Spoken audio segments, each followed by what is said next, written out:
Hey everybody! I feel like it's been a long time since I've done a Matchbox, but boy am I going to hook you up today.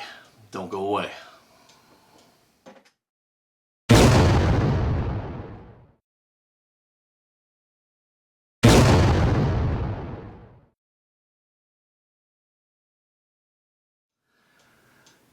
Hey everybody, it's Paul from Fat Guy Productions, coming to you as always from beautiful Las Vegas, Nevada. And yes, indeed, I do feel a little bit like I've been neglecting my Matchbox family. Been doing so much other stuff, 3D printing, Hot Wheels, you know, coins, everything like that. I feel like the poor Matchbox folks are starving out there, and so I'm going to give them a really fun special project. Now, on the face of this, it may look like a really simple little car, but it's going to challenge me. And we're going to overcome them. It's going to be great. Let's get right to it. So why is this little Lesney Matchbox going to cause me such grief? No tires. I've got tires, but none of them fit. So what's the answer? Tinkercad. That's right, Tinkercad. It's an online 3D modeling app. It's free. And I went in and taking tires from other vehicles, I got a bunch of measurements, and I designed a bunch of my own tires. Here's the 3D model. I'll save this to a disk, and then I'm going to take it over to my Anycubic Photon 3D resin printer, and I'm going to print out a big batch of Matchbox tires. Yeah, this might be the long way around, but hopefully it's going to work out right, and this car will come out great.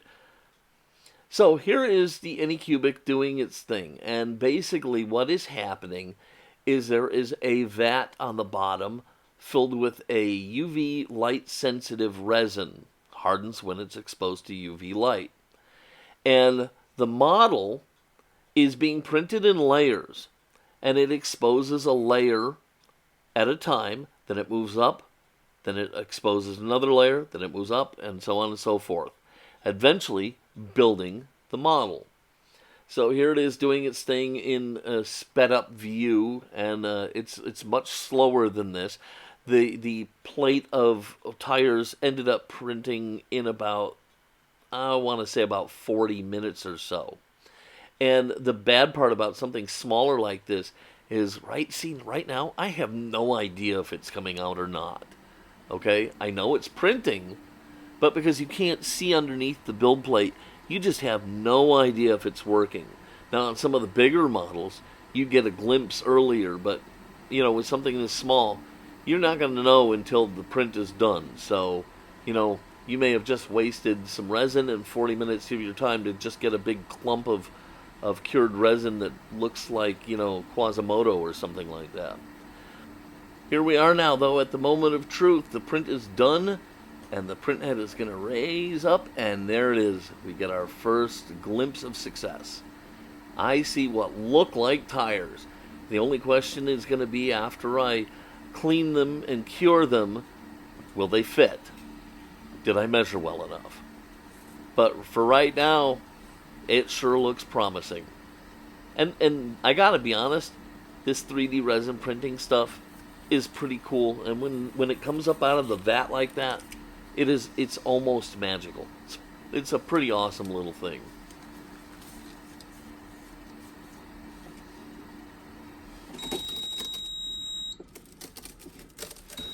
Okay, so with the print out of the vat, I can go ahead and take the print head off, and here they are, still covered in wet resin.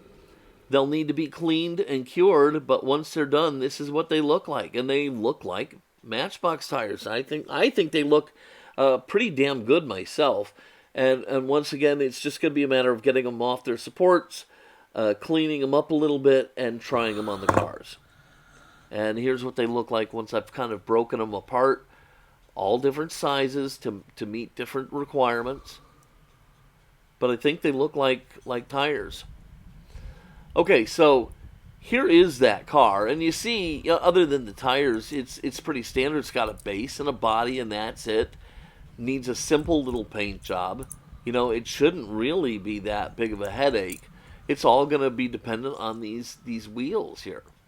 So here I've popped one kind of on. It's a really tight fit, I have to tell you. And in fact, I'm trying to get this one back off, and it probably wouldn't be as big a struggle, but I'm afraid of maybe breaking the tire or the hubs. But once they're on, they fit like a dream, and they don't flop around. And so I think I've got success on my hands, so I can go ahead and move forward and restore this car. So let's go ahead and get it apart. Now, unlike the Hot Wheels, I don't really use shielded drilling a lot in the Matchbox cars, simply because they have a really good deep divot inside the center of the rivet that'll hold a drill bit. So all I have to do is put a good sized drill bit in there, drill very, very slowly, and remove that mushroomed part of the rivet, and I can take the car apart.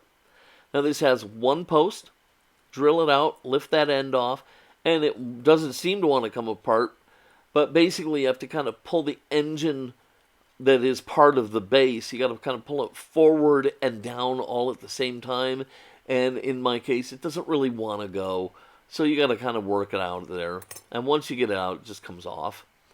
And here's the body. It's in great shape except for the paint.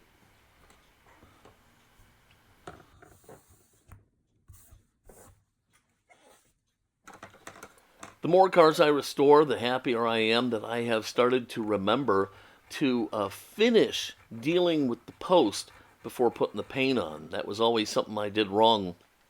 And nobody wants to be doing all this stuff to a car you've freshly painted. So I just filed the post down a little bit and take a look at it. And then I can come back and drill the hole for the button screw that's going to put it all back together.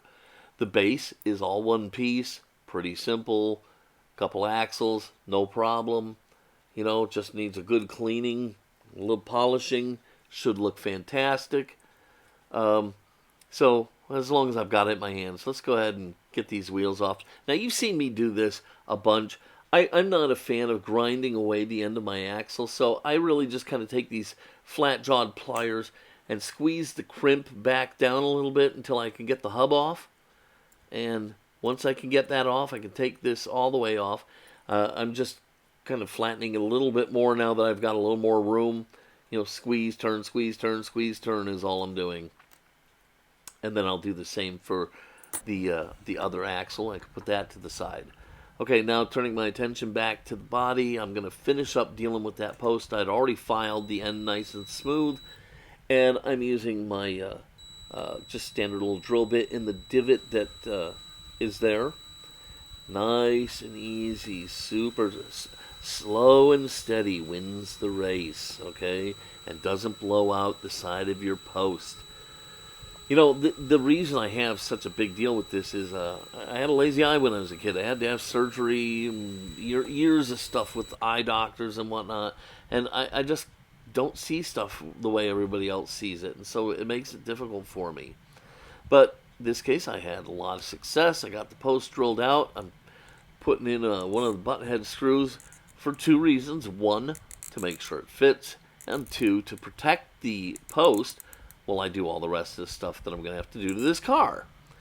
And sure enough, it fits great. I'm super happy with it. And we can go ahead and move on with this project.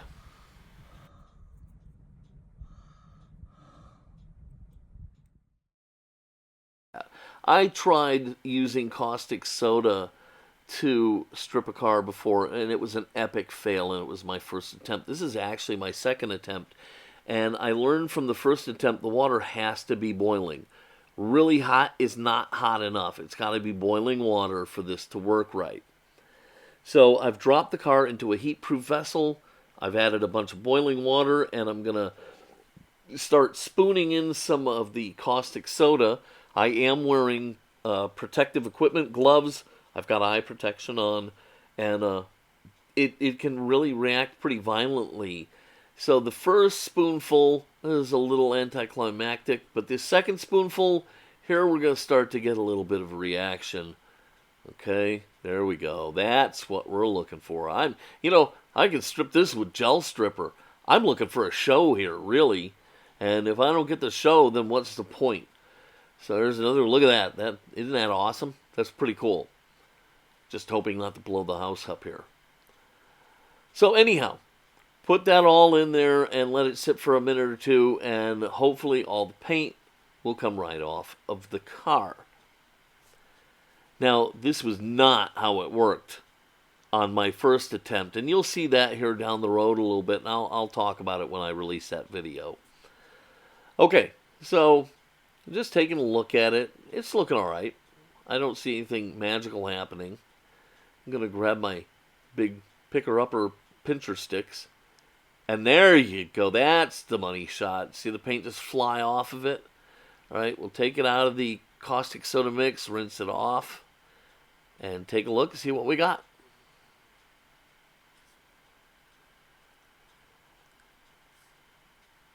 And yes, indeedy do, all the paint is off. It worked great this time, unlike the first time. Worked great and gave me a show.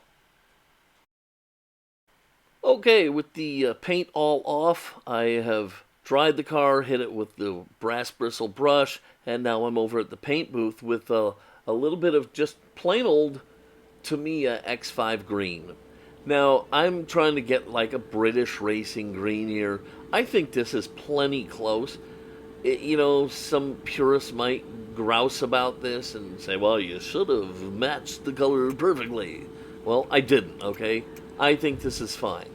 So, I'm going to go ahead and throw the X5 in a cup. I'm going to thin it down with a little X20 thinner.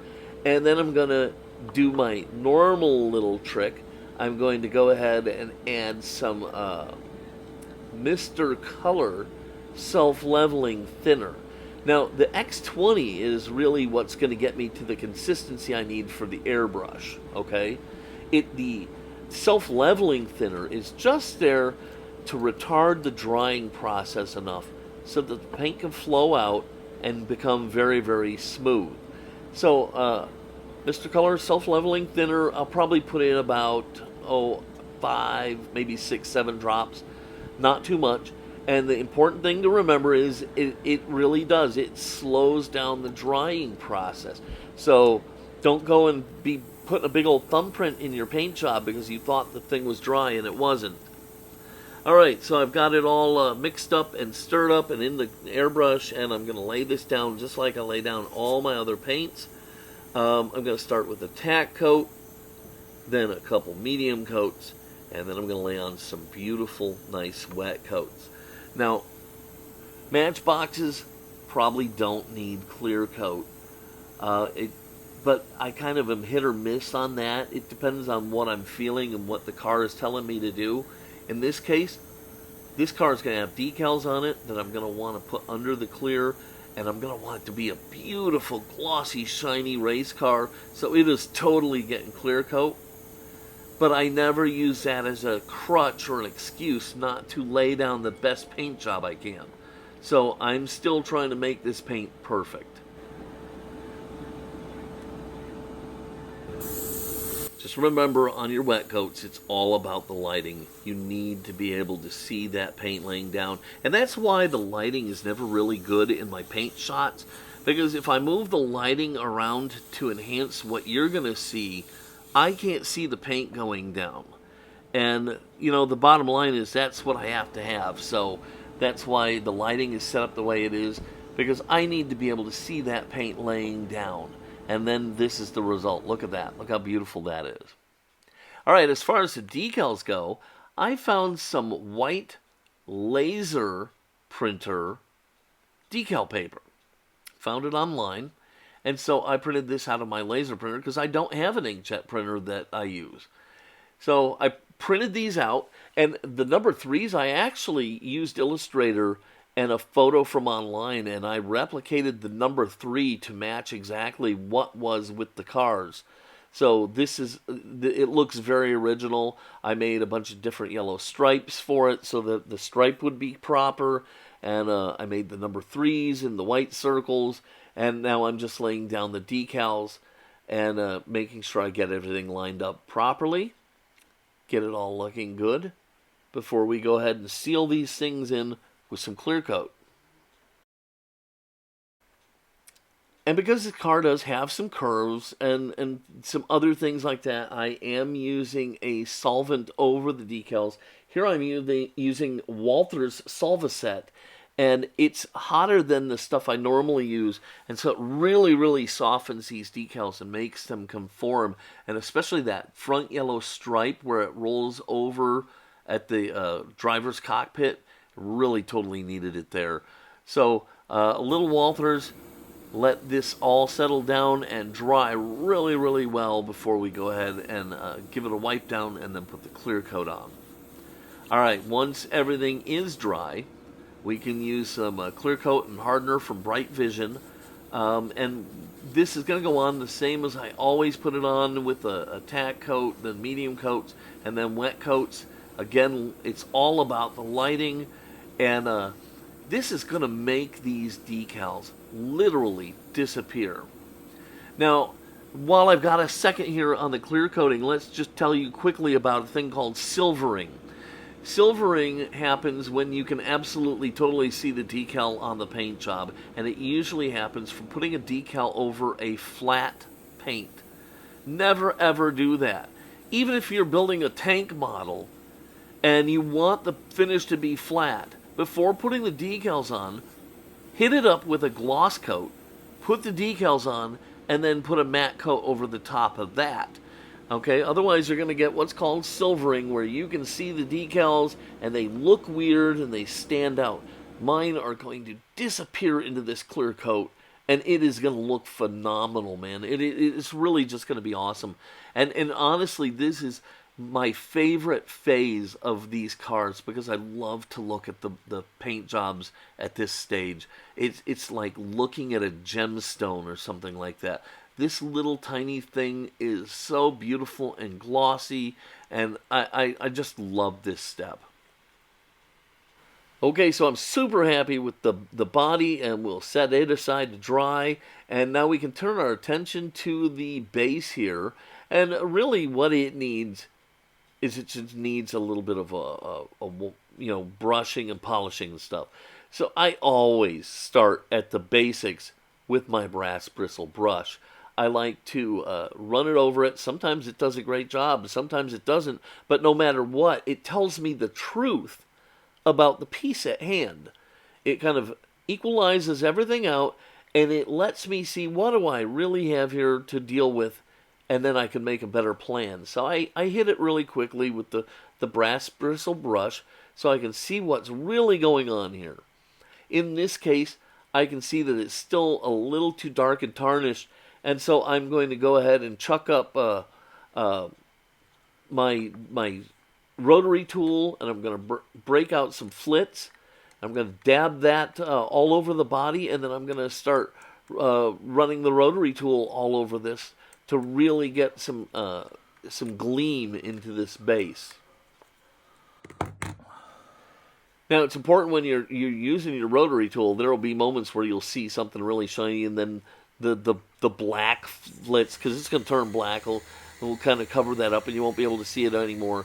So it's just important to make sure that you're thorough, you hit every spot of the base, and you do it from multiple directions, so you don't have spots that are protected from the polishing wheel by highlights and ridges and things like that. So come at this thing from several directions and make sure you get every little bit of it, because nothing will be worse than having a bunch of bad spots in an otherwise beautiful shiny base.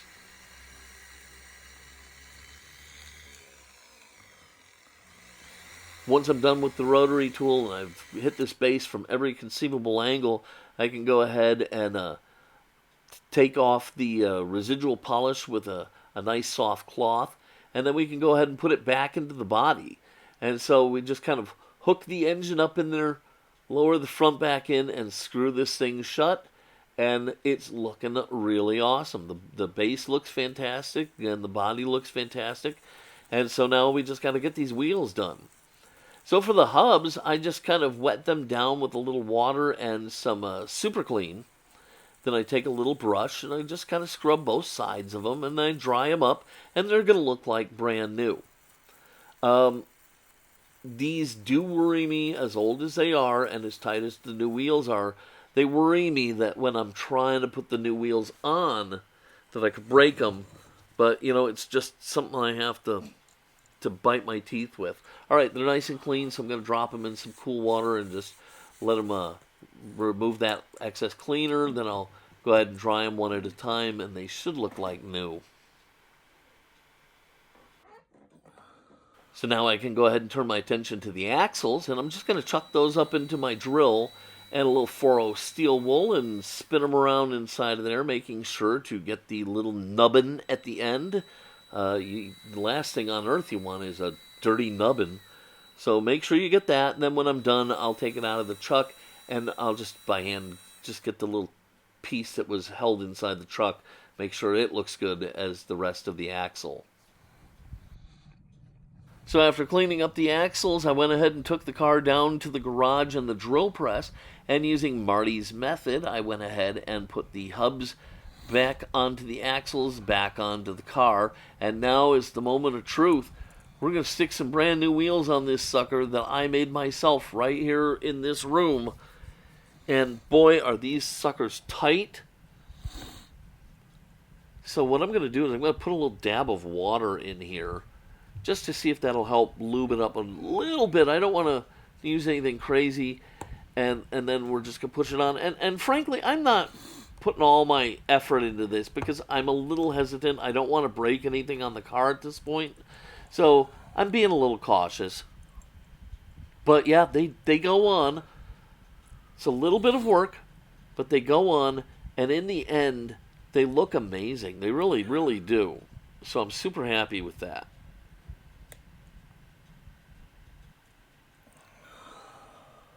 Look at that.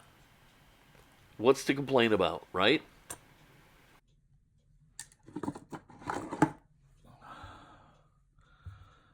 So you thought we were done, huh? Well, we're not.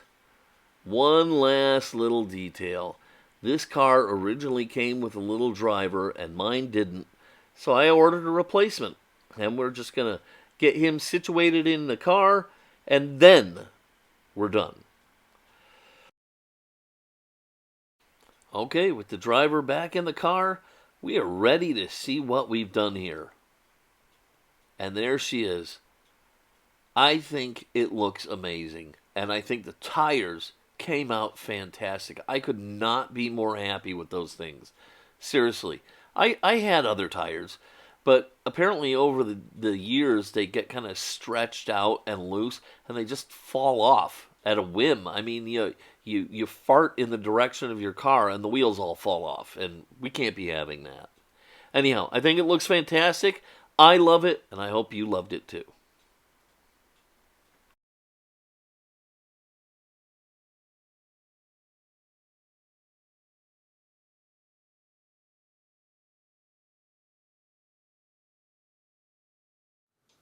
Well, there it is, my Lotus. I love this little car, okay?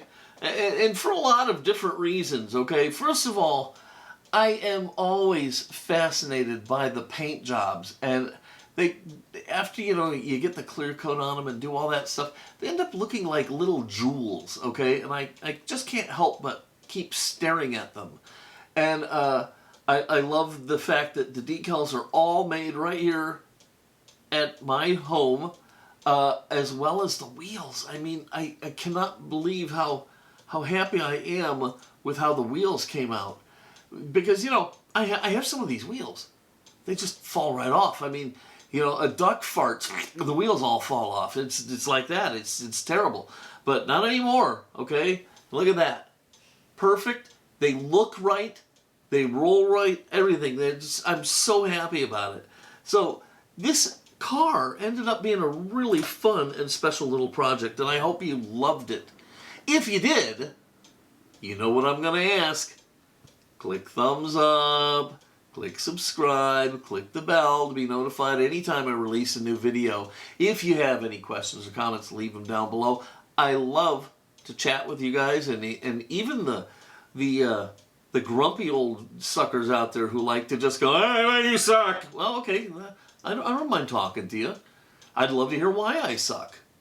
How do I suck? Tell me how I suck, and I will try to fix it. Okay, that's going to do it for today. This is Paul from Fat Guy Productions. I'm going to go ahead and get out of here. Until next time, I hope you have a Lotus-y kind of wonderful, speedway, fast-driving, crazy kind of amazing day. Be good.